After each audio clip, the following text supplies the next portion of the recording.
Hello Alternation, my name is Mangary and welcome to my video on the specs and features of the PS4 and the Xbox One. So if you're looking for the Wii U, that is not going to be in this video, but I will have a link in the description to an IGN article that has a graph of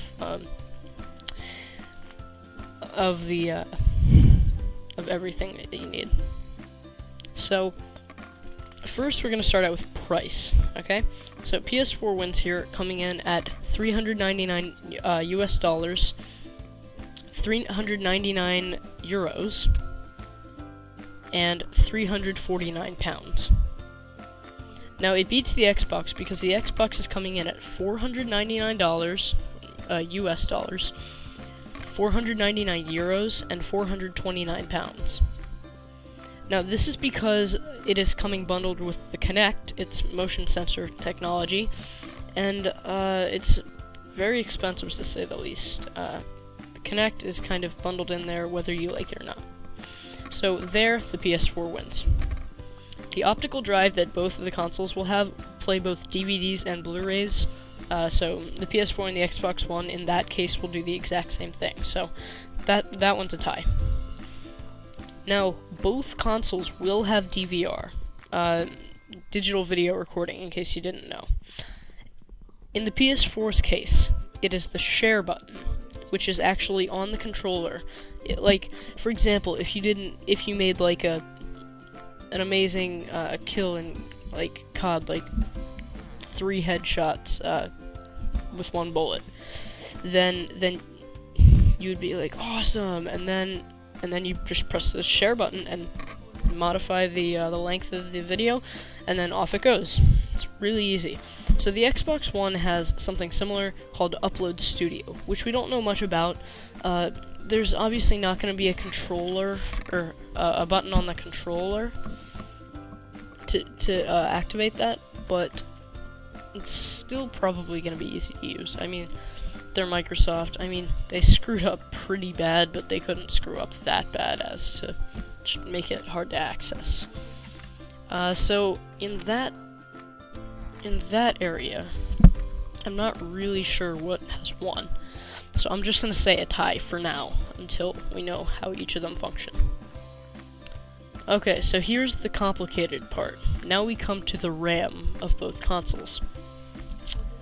Now the PS4 uses an 8GB GDDR5 memory, whereas the Xbox One uses an 8GB DDR3 and 32MB of ESRAM. So this is kind of complicated. If you're not very tech-oriented, then I guess you could listen here.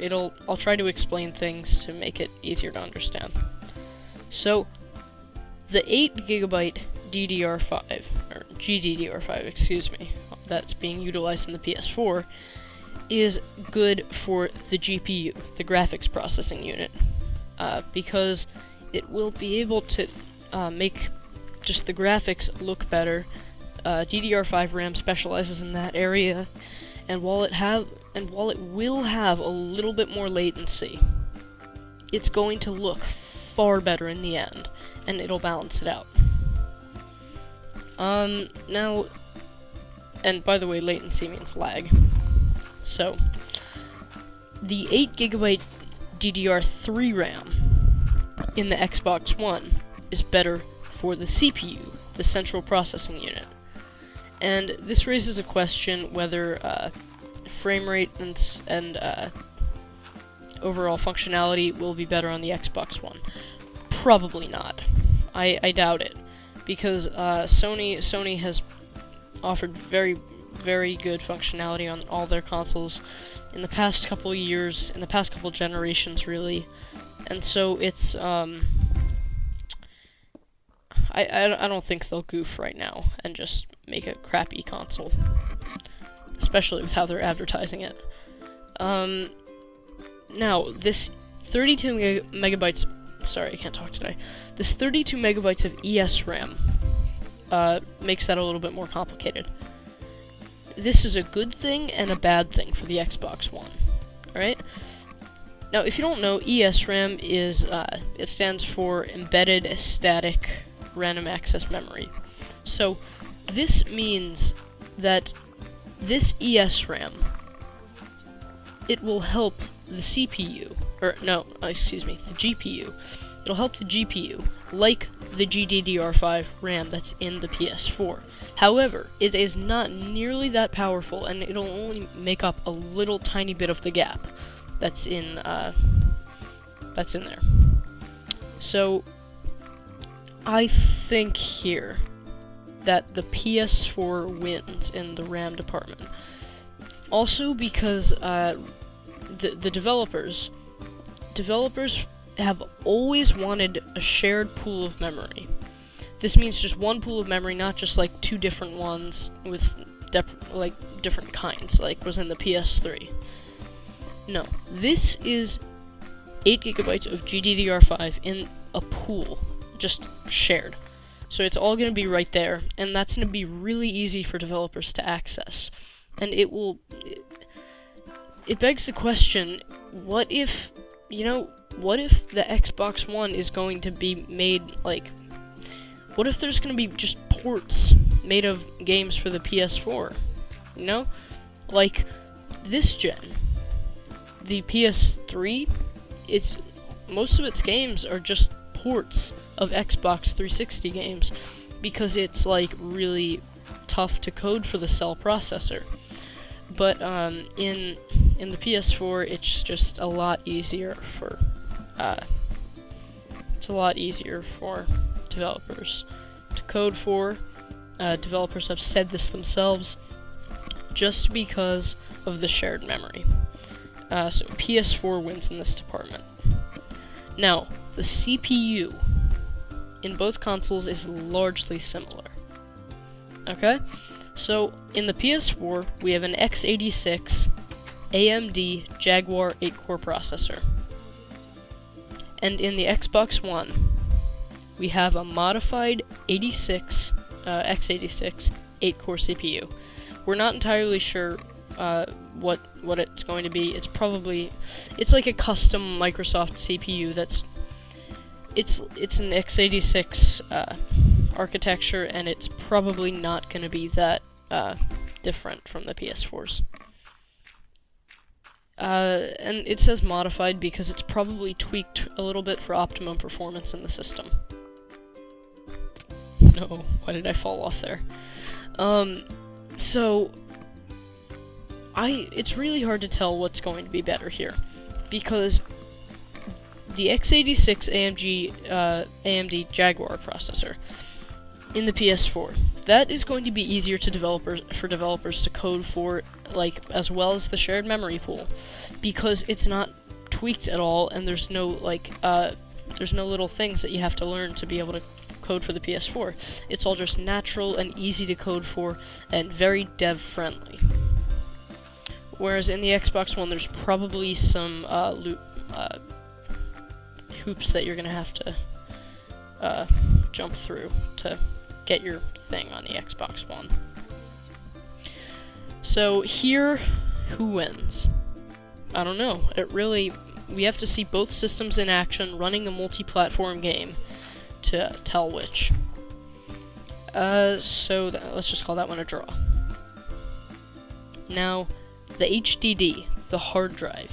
In both consoles, there is a 500 gigabyte hard drive, hard disk. That is, it depends though. It has different functionality on the PS4 than on the Xbox One. I say this because on the PS4, it is removable, and you could put in another, different hard drive, which can hold even more memory and other things, like games and just everything that you could want. But in the Xbox One, it is a 500 gigabyte, it's a non-removable hard drive. It's going to be in there forever, whether you like it or not. So, this one, we're going to have to call the PS4 win, just because you could put in your special terabyte big, hard drive, and replace it with the full 500. So, that one goes to PS4. So external storage has not been confirmed for the PS4, but I'm pretty sure it would be because of this removable hard drive. But so for now we don't know. Excuse me. So we're just gonna call this a tie, even though we do know that the Xbox One will have external storage through USB. For cloud storage, both consoles will have it, but we're not sure how much storage will be on each. Mandatory game installs will not be on the PS4, but they will be on the Xbox One. This means that maybe the entire game couldn't fit on a disc, or maybe there's some DRM that needs to be patched onto the game, or maybe the update. So updates will be mandatory for the Xbox One. And also, I don't know if I'm interpreting this right. I believe I am, but I'm not entirely sure. The other possibility of this is that games have to be installed on the hard drive. So, like, if you buy a disc, then you have to wait for it to install on the console. So that would kind of suck, because it's gonna fill up. If you're a hardcore gamer, that's gonna fill up. So PS4, I think, wins in this department, unless you're not a hardcore gamer, in which you would win. But let's call this one a draw.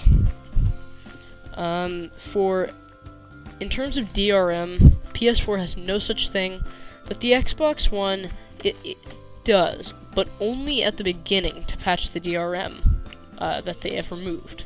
So it will not be DRM, but it will require an internet connection to patch all of the DRM off of there that they developed into it. So PS4 wins in that one. A used game fee for both of the consoles. No. PS4 and Xbox One are both not asking a used game fee. Xbox One says no used game fees are allowed on our console. This is only after their 180. But PS4 is saying it's publisher dependent. So publishers could say yes, there is a used game fee, or no, there is not. So Xbox One wins in this department. Neither console on neither console can you gift online games, so that's a draw. Neither can you share online games, like playing them off of someone else's console, like streaming it to yours. So that's also a no. No backwards compatibility on either, but you can stream if you have a PS3 or a PS2 or a PS1 or something. Well, here, never mind what I said about the PS2 or the PS1. But if you have a PS3, then you can stream that with Gaikai to your PS4. So that's definitely going to be a good thing. So PS4 wins there, and you can also buy PS1 and PS2 and PS3 games on the store. So PS4 wins there. Cross-game chat, both will have it, so tie there. Motion control, the PSI and the Move are not included in PlayStation, but is in Kinect 2. So I guess Xbox One wins in that department. Even though no one really likes Kinect that I know of. So there's going to be second screens for both of them. PS Vita and the PlayStation app, which neither of them are included, but the PS app is for the smartphone and stuff. PS Vita is a separate handheld console that you can play stuff on.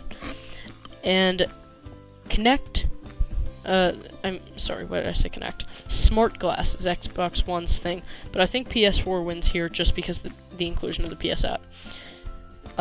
Voice commands are confirmed to be in Xbox One, but not in PS4 yet. We don't know anything about voice commands in the PS4, so that one's gonna remain a tie. The subscription services are PlayStation Plus and Xbox Live. Now, PlayStation Plus, in my opinion, is far better because you get free online games, discounts, and everything for even cheaper than Xbox Live is. For USB 3.0, they have both of them have that, so it's a draw. Both of them have streaming, so that's a yes for both. Tie. the internet that both will be using is a gigabit Ethernet IEEE 802.11 B/G/N. This means if you have a B network or a G network or an N network, then well, it means that you will be able to connect to the internet with if you have a B network, a G network, or an N network. And all this is wirelessly, and of course you can use Ethernet. Now on the Xbox, it is pretty much exactly the same, except there's also Wi-Fi connection. PS4 has Bluetooth 2.1, which is what the controller to be connected to the console will use, and Xbox One does not have Bluetooth. And by the way, in the internet section, Xbox One, I guess, wins because of the inclusion of Wi-Fi, and PlayStation wins in Bluetooth because it has it.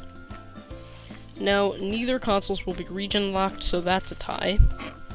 AV hookups that are included in the console will be HDMI out for the PS4, which also it has 4K support, and it will also have an optical output. The Xbox One will have an HDMI input and output with 4K support, and will have optical inputs. So this is pretty much exactly the same, really. So a tie there. So guys, thank you for watching my video on the Xbox One versus the PS4. I really enjoy making these kinds of videos, so if you could hit the subscribe button, then it really makes me happy to know that you guys care about my channel. So I guess I'll see you later. Thanks for watching. Bye.